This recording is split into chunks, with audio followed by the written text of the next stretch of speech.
Welcome to ACORE Power Perspectives, a new video series with leaders throughout the clean energy ecosystem. These are the folks shaping our industry and our nation's future, and it's time you got to know them better. In this show, we're pulling back the curtain. We're finding out what makes people tick, learning what they do, how they got there, and what keeps them up at night. Their most candid views and honest perspectives. I'm your host, Alex Hobson. I lead ACORE's communications team and have been working in renewables for almost a decade. But before this, I was a TV reporter covering some of the biggest news stories in the state of Florida. I've always been interested in the details, understanding the what and why, and I'm bringing my curiosity to this new series. Our first interview is with current government leader and industry veteran David Crane. We'll unpack what motivates him, get his perspective on how clean energy is doing, and hear his advice for the younger generation. This is ACORE Power Perspectives. Welcome to ACORE Power Perspectives. We are thrilled to have you on the show. For those who do not know, this is David Crane. He's the Undersecretary for Infrastructure for the Department of Energy. Before that, you served as the Director of DOE's Office of Clean Energy Demonstrations, and you have a lengthy and impressive career that predated that, including, of course, as the CEO of NRG, where you worked for 12 years with ACORE's president and CEO, Ray Long. So I'm eager to get some good Ray Long stories out of you before we end. But before that, I would love to dig in. I was looking through just kind of the org chart at DOE, and how much falls under your purview is pretty incredible. So you oversee the Loan Programs Office, the Office of Manufacturing Energy Supply Chains, the Grid Deployment Office, and several more that I am going to forget to mention here. I just want to know, what does an average day in the life of David Crane look like?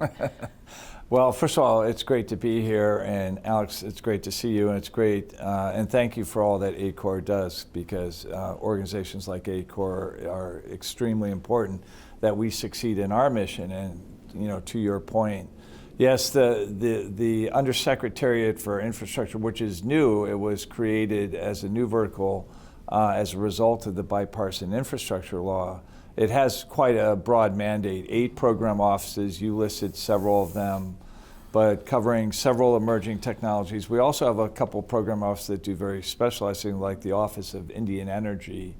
We have offices like State and Community Energy Programs, which do some of the bedrock things like energy efficiency and formula grants. And then I'm also responsible for power marketing authorities, Bonneville and WAPA out west. And then finally, and this is very important given the day that we're talking here, there's a office called CSER, which is both cybersecurity but also emergency response. So as you can imagine, and I know that you all feel this way, we're all keeping our fingers crossed or praying as we go for the folks that have been affected by Hurricane Milton down in Florida.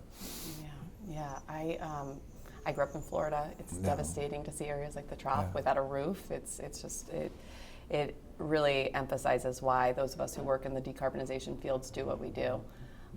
You're right. It gives us all motivation to try and move faster. I gave you that long answer. I didn't actually answer your question. How do you do your job?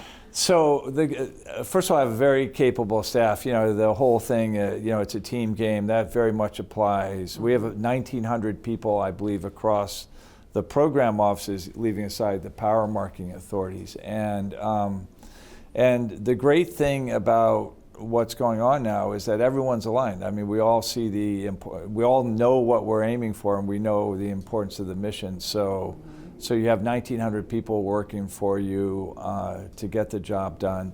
And so for me, when it comes to my day, it's pretty tightly scripted, to tell you the truth. A lot of half-an-hour meetings going through various programs. We have 60 programs that were authorized by the Bipartisan Infrastructure Law, the Inflation Reduction Act, and we've launched all 60 since the legislation was passed. So we're in various stages of implementation across the whole program. So you don't sleep much?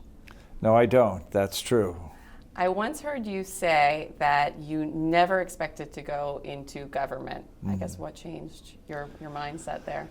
When I said something like that, that would have been when I got into my career in the private sector. When I was young, I thought that public service was the highest calling. I went to law school with the goal of becoming an attorney and putting bad guys behind bars, and then, careers take different paths, and I end up quite coincidentally in the energy space. And once you're in the energy space, and energy, as we know, it's the basis for all modern civilization, and I call it sometimes the sacred mission of the energy industry: safe, affordable, reliable energy for all Americans. But what happened over the course of my career, of course, was, and now we have to do it in a way that doesn't melt the earth. We have to apply for the clean energy transition, and that means bringing to scale new technologies that don't put greenhouse gases into the atmosphere. You talked a little bit about that when you keynoted our finance forum back in June, and I remember you said 2024 was the year for getting things done. We have an election fast approaching. We're in October. I guess, how would you rank the department's accomplishments in that vein? Well, there's what's the poem? We have miles to go before we sleep, in terms of what we have to get. A lot of people are focused, obviously, on November 5th. It's a very, very important day.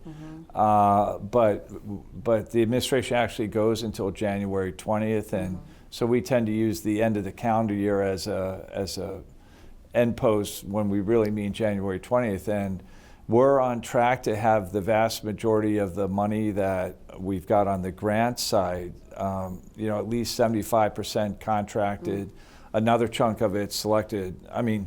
Just in our terminology, selected means you won a competitive process, but there's still then a period where you have to be put under award, you have to be contracted, which is a contractual obligation in the United States government. And so that's what we're really aimed at, is to get as much of the money as possible contracted.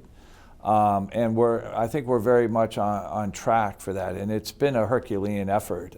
As a lawyer by training, I never thought I would be part of an organization that was negotiating over 100 major project deals simultaneously, and that's what we're doing right now. So every hand on deck is rowing in the same direction. So very pleased with where we are.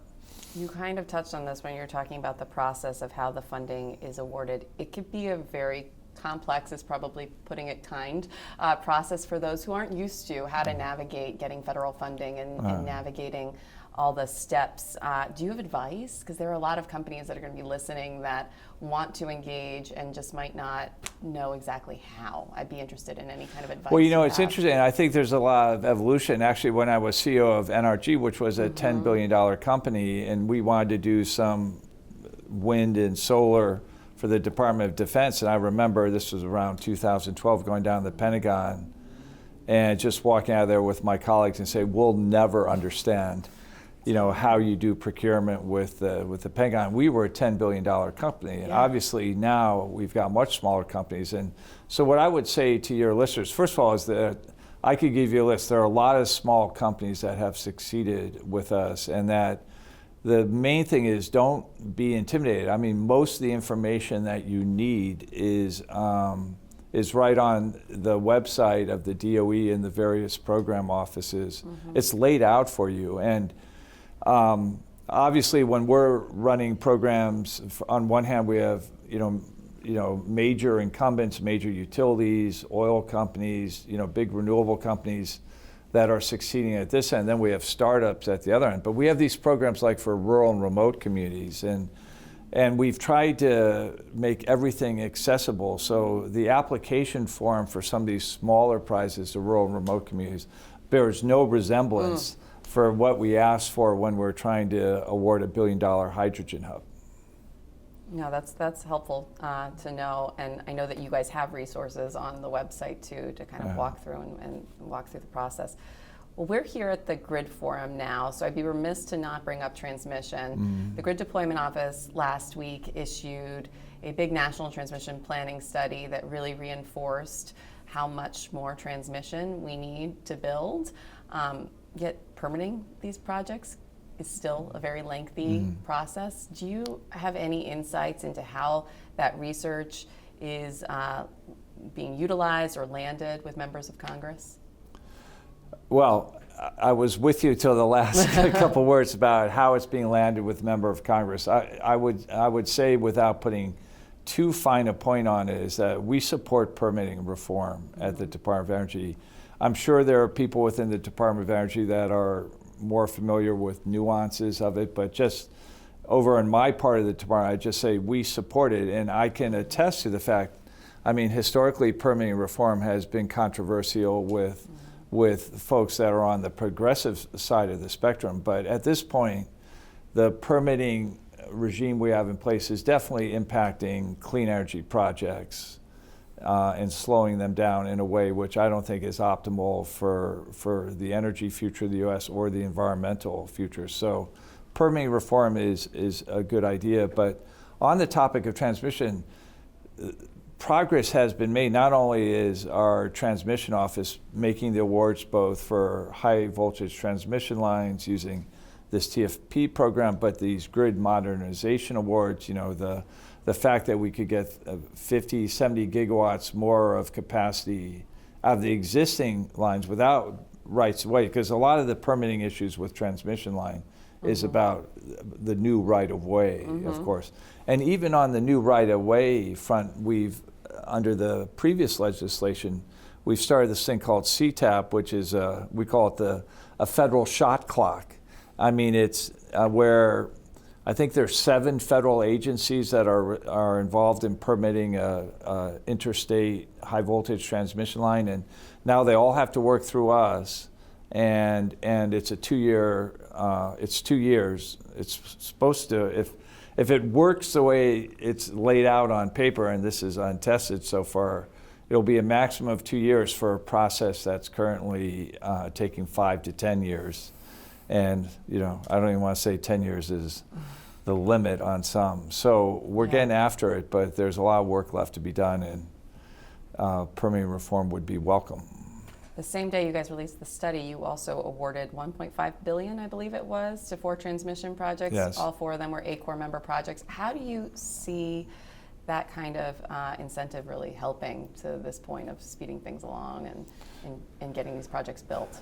Well, I mean, that program, I think the original idea of it came from industry, and what we were told was that there's a lot of conceptual transmission line projects out there, but it's hard for particularly users of the transmission line to figure out which ones are real and which ones are not real. So the TFP program is great because in that one, the government commits to take a certain amount of the offtake of a transmission line, which creates both the reality and a perception of viability around that plant that's very helpful to the private sector sponsors as they go forward and and organize all the pieces of it. And so it's a tremendous program. That was the second round of it. And so I think there are now 7 or 8 transmission lines, I think 2,500 miles of new high voltage transmission line, which is desperately needed. And you know, we want to continue with that program because the money sort of rolls over if it's not used on one project, so we can keep doing it. So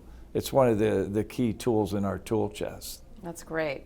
Well, your reputation is one of being ahead of your time. I have the line you wrote in your departure letter at NRG that I think is just so perceptive and ahead of and visionary. There is no growth in our sector outside of clean energy, only slow but irreversible contraction following the path of fixed line telephony.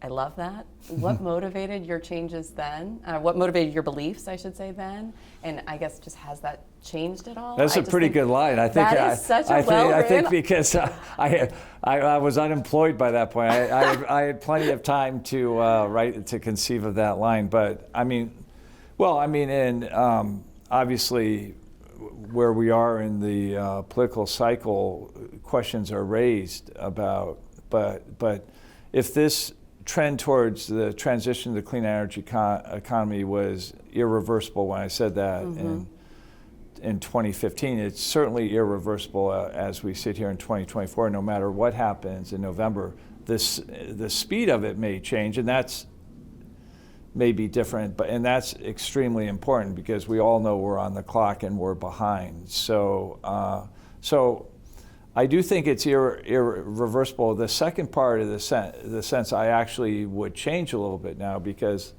when I said there's no growth, and of course this is appealing to private sector people because Wall Street craves growth, right? And so back then when we were talking about things like wind and solar power, it was replacement power for fossil fuel. Right, the whole industry, I mean, because demand had broken off from GDP growth. We averaged 0.5% demand growth across the United States from 2012 to 2022. But there actually now is growth, demand pulled growth, not just supply push, and not just substitute for old stuff going offline.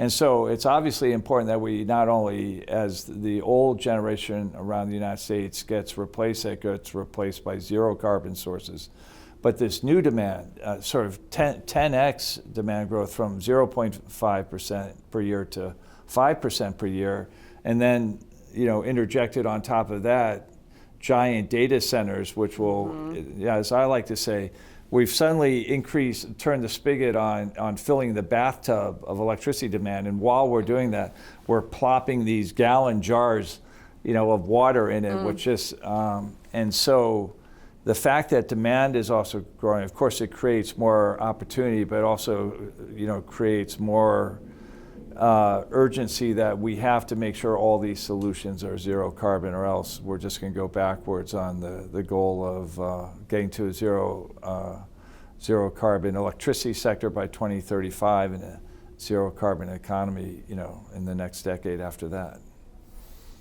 So what keeps you up at night when you think of like that? That seems daunting. What are some of the challenges that you see, as we've talked about kind of how we're attacking some of these challenges with the funding that DOE is doing, but what really still keeps you up at night when you think of the clean energy transition and what needs to happen? Well, I mean, I don't think you and I decide, because it feels like that's the last question that you're going to ask me. And, they say in literature, one way to write a story is to go fully circular. and we're sort of, my answer to that question will also be my answer to the first question: why did you go into government at the end of your career? And it's that if you're animated by the twin goals of enabling modern life for all Americans, plus keeping the world from melting, what keeps me up at night is I really think that these two pieces of legislation that we're implementing, I mean, I'm not a religious person, so I don't want to say they're divinely inspired, but they're so extraordinary. Maybe I think they're not only the greatest opportunity humanity has to bend the curve on climate change, but maybe the last opportunity. And so effective implementation of those bills is what just keeps me up at night. Again, at my level, I'm not responsible for any one specific program, but the interconnectivity of them all and making sure that they all advance, it's just the enormity of the responsibility that I feel that we get this right, we get off to a start. Because again, we're just getting, at this point, end of 24, we're just getting to the award phase. Then they all have to get built, right? And that has its whole set of, you mentioned permitting, there's also private sector financing, there's siting, there's lots of things that need to come in the next phase. But if we don't get this first part right, there is no second part. And so I feel the enormity of that responsibility, and I think everyone at the DOE feels it as well. That was not my last question, because I will not let you go without talking about Ray. Yeah. So he describes working with you as the highlight of his career, because you really just sparked so much creativity from the team, and you're super proactive. He's now the CEO of ACORE. He's been in this role 10 months. Interested? Any good highlights you could share, stories you could share about Ray? Well, Ray was pretty young when I first got to know him, and he was in the government relations side, and and the company that he and I worked at together was in bankruptcy when I joined. And bankruptcy is a pretty negative time, and when a company's in bankruptcy, there's not a lot of trust from their creditors that they know what they're doing. So they are extraordinarily micromanaged by their creditor committee or something like that. And that's the environment I went into. And a lot of the people are cowed by that. And they ask for permission before they go to the men's room or something. But Ray came in and he was working for us in Connecticut, and for reasons I don't remember, the state of Connecticut was suing the company. And as a general rule, when you're in the energy or the electricity business, being sued by the states that you're working in is not a good sign. Right. And Ray just came in as the government relations person in Connecticut. Big smile, same smile he has on his face now. He's the same person, just more gray hair. But big smile on his face and a total can-do attitude, turning every risk, every challenge is actually an opportunity. And I would say that's the most important thing if I were working with or for Ray right now, is that, and I think this is a good lesson for everyone in life, is that anytime someone says something can't be done, or we have this challenge, or we have this risk, immediately sort of reframe it as, what opportunity does this, because we're all trying to change things, and change actually occurs least well in a very stable, everyone content, steady as you go. So it's actually change is easier when things are worse, or if things are hyper good, then people are like, oh, give me more of the same. But turning risks and challenges into opportunities is something I think is deep into Ray's mindset, and it's good for ACORE and all the members to work with that. Oh, that's great to hear. You can give me the dirt later. Yeah, I was gonna say, I wish I had an embarrassing story to tell you, but I probably wouldn't do it on a podcast anyway. No, we really appreciate it. I guess just last, I know you're a father of 5. I'm a mother of 2. When I think of just any advice you have for the younger generation on just how to land in a career that's fulfilling. I mean, the work you're doing is incredibly fulfilling, I imagine, and I would just love to hear any advice you might have for early career professionals. Well, I mean, as a lifetime private sector person, I would definitely say if you can work in government at some point, again, always looking to where can I personally have most impact, then you should do it. And I tend to use this line, which is, for all its flaws, the United States government is still the most powerful institution on the face of the earth. And you feel that.